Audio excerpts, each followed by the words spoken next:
Welcome back to BVarsity Live here in the Dignity Health Studio at the Bakersfield Californian. Feels weird being over here. You know, it's like a lonely studio without those guys. You went off the rails with them there for a little bit in that first segment. We were like in a locker room here for a minute. There was something about Anthony there where the whole time he just kept on looking at me and giving me this like eating grin on his face, and I just couldn't figure out what it was. And so I saw him on his phone, so I finally texted him. I was like, "What are you doing?" And I can't actually say what he said back to me. Oh, really? I see. So I guess he gets the last laugh if he does get his ring on Friday, because you'll be up there covering the game, and he can let you know that he's going to get one. And I still have none. Do you have a Valley title ring, Trevor? You know, I played varsity 2 years, one at El Camino, one at Buchanan. And at El Camino, we didn't make the playoffs my junior year. And at Buchanan, we lost in the first round to Ricky Manning Jr. Don't get a ring for that. No, you do not.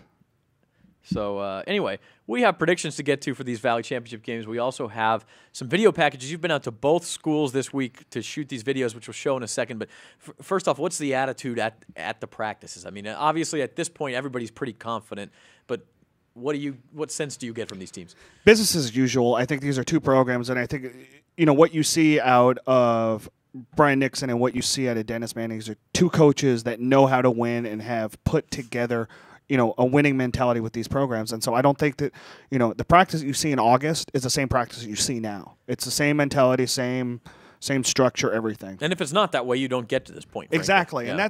And that's the thing, is that you don't go out there and go, "Oh, wow, these guys are really stepping it up now." This is the way that they've been since day one. And there's a reason why they're playing in December, like you said. And they may continue to move on, something we can talk about in the final segment as well. But let's show first out at Liberty. The package you had out there, Liberty again playing at Edison, 7 o'clock Friday night at Sunnyside Stadium in Fresno.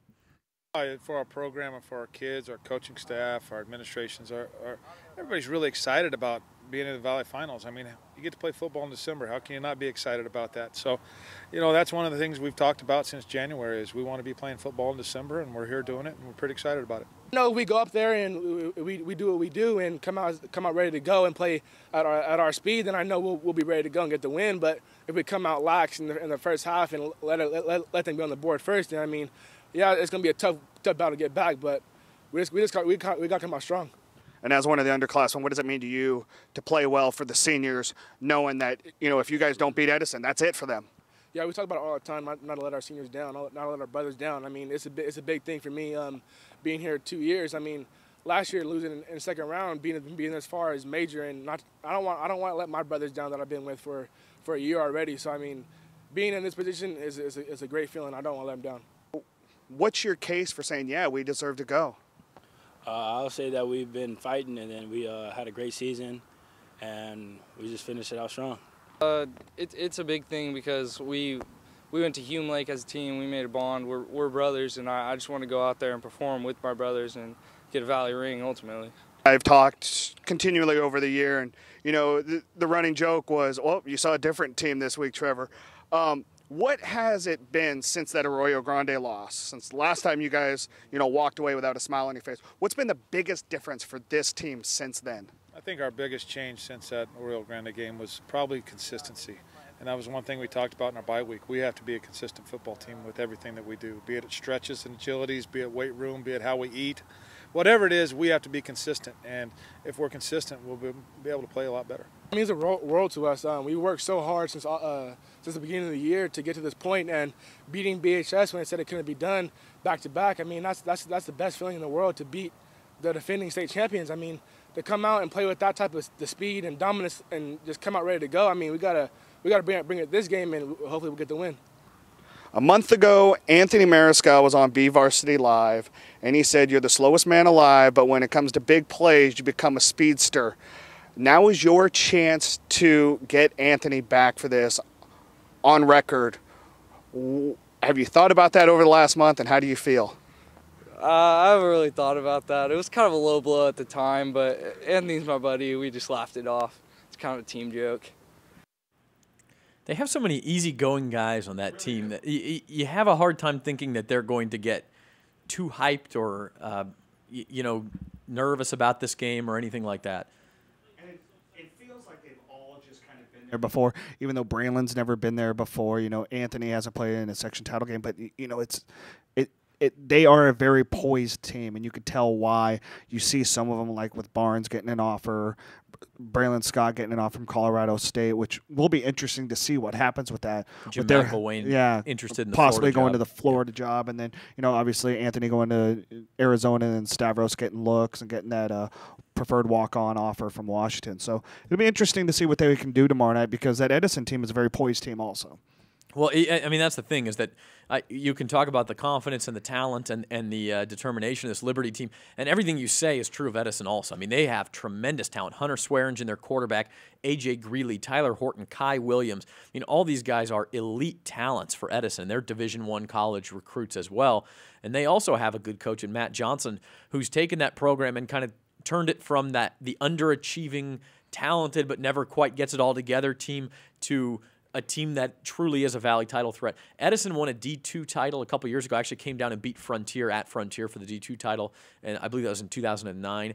But they have not won a D1 title at that school since 1975. So you're talking about 39 years. Liberty, which has been open since 1997, has never won a big school title. They did win one in the equivalent of Division III, what was called the Sequoia Large Schools back in 2001. But this is a huge opportunity for two schools, and it would be historic for either one of them to win it. Oh, very much so. So that's the D1 picture.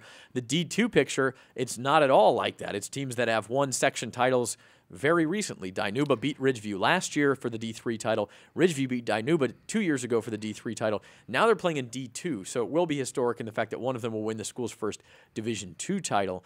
But again, you're talking about a Ridgeview team that's determined, that's confident right now. When you look at two teams that, despite the fact that they played D3 last year, Ridgeview, in my view, is a D1 team masquerading as a D2 team. Right. Because they played such a strong non-league schedule. They went 3-1 against SWYL, beating Liberty, beating Frontier, beating Centennial, and then having that 28 Stockdale, sorry, and then having that 28-20 loss to Bakersfield. I mean, that's a September to remember. And I think, even before I took over this position, I think one of the first things I saw was you talking about how strong that Ridgeview schedule was when it was made. And, it really would kind of make or break their season. And now that we're talking here on December 3rd, it made them. And you talk about, I think I even mentioned in follow-up tweets that, hey, you could see them going 1-4, 0-5 against this schedule, but if they go 4-1, 5-0 against it, they're in state bowl conversation. Hey, they went 4-1 against it, and here we are. They are in state bowl conversation. Again, we'll get to that when we get to the predictions in the last segment, but for now, let's head out to your visit to Ridgeview from a couple of days ago. And check out the killer skyline. Is there anything better than practicing in December as a football coach? No, it's a grind. To be honest with you, it's a grind, but it's that competitive grind that you love and you shoot for every year, and to be here and kind of be the last man standing. I talk to you guys about it all the time. It's not about winning your first game or your second game. It's about being the last man standing, and we're here, and now we need to play well in our last game. It's something we've been talking about for a few years now, and we finally got it, and we're kind of focusing on this week only, and next week will fall into place itself. But it's definitely very exciting. It's kind of like a dream come true being here this week. That you're the only game in town on Friday night with Liberty up in Fresno. It's a really good feeling, that some of your friends that might not get to come to the game or family members that go watch other teams play can finally come and watch you play. But it's your O-linemen that really have that mentality that, this is our show. It all starts with us. How much fun is it for you as a head coach to have guys with personality like Justin James and know that these guys not only work hard, but they know they're good? Well, Sheldon's great. He's smart. He knows how to get on the lineman's side. And, all our backs are. But, the funny thing is the lineman really, it's genuine. This is about us. We run the football because of us. So, if you get out of line, we're going to keep you in line. And so, just remember that, you're getting yards because of us, even though, he's a great back and, they want to block for him. And so it's a great chemistry. And they love each other. They play for each other. Oh, it's definitely fun. It's an exciting thing when, say, one person, everybody's kind of focusing on him, and we got another guy that can score a touchdown, or another guy after that. Across the board, we got guys that can make plays, and that's definitely exciting. It makes us hard to stop. We have no two-way players, so We got 22 different guys. Everybody's usually those guys aren't that tired, so we're hard to stop like that. No, it's in competitive nature, so you know that coming into practice that you got to go hard because the person behind you is just as good. So it really helped us out in the long run, and we all cheer for each other. So when someone touches the ball and do something good with it, we're all happy. Well, first of all, it's Dinuba, the entire community. I mean, we saw it in Sanger. They completely filled up our visitor bleachers, and they're going to bring extra stands. So Dinuba I guarantee you will fill up the visitor side. So it's going to be our side. We're going to pre-sell, I think, to help out with the all the people trying to get in. But just like last week, I mean, the game was started, and then there's a half-hour line to get in. So. It's going to be like that, even more so this Friday night, because we are the only game in town, and they're going to see some really good football. So you talk about a program there in Ridgeview that always had the athletes. You could see it in the basketball team, occasionally the baseball team. Never cross-country teams had some good years. You never quite put it together in football until Dennis Manning gets there. Give him a couple of years. What a great coach. What a great coaching staff. And they have it rolling right now. 3 straight Valley title games, all against Dinuba, looking for the D2 title. And I'd say favored to win it as the #1 seed tomorrow night. We should mention, Dennis Manning mentioned it right there, they are pre-selling tickets at Ridgeview, and they're also doing it at Liberty, believe it or not, for the game up in Fresno. So if you want to get tickets in advance, not have to wait at the gate for those games, head over to the schools in their finance or their ASB offices. You can buy the tickets in advance. That way you don't have to wait at the gate. You can go right in at the game. And I think they're doing that through noon on Friday, I believe. At Ridgeview, it's 9 till 3 p.m. Okay, so they are doing it the whole day Friday. And I think at Liberty they're stopping at noon or maybe 1 p.m. on Friday. And then a reminder, we will be live broadcasting the Ridgeview Dinuba game on News Talk KERN 1180. You and Justin Roberts on the call. Yeah, and then possibly Mark Heffernan. And then you'll be up in Edison shooting some video highlights and tweeting your heart out and that sort of thing. And you got it. We'll have both games covered for you. Also, should mention, hey, if you're in the downtown area today, they're doing a toy drive. The Californian is in conjunction with the Bakersfield Police Department, and so if you have some change, some cash, some old toys you want to donate, they're collecting those for needy families at Christmas.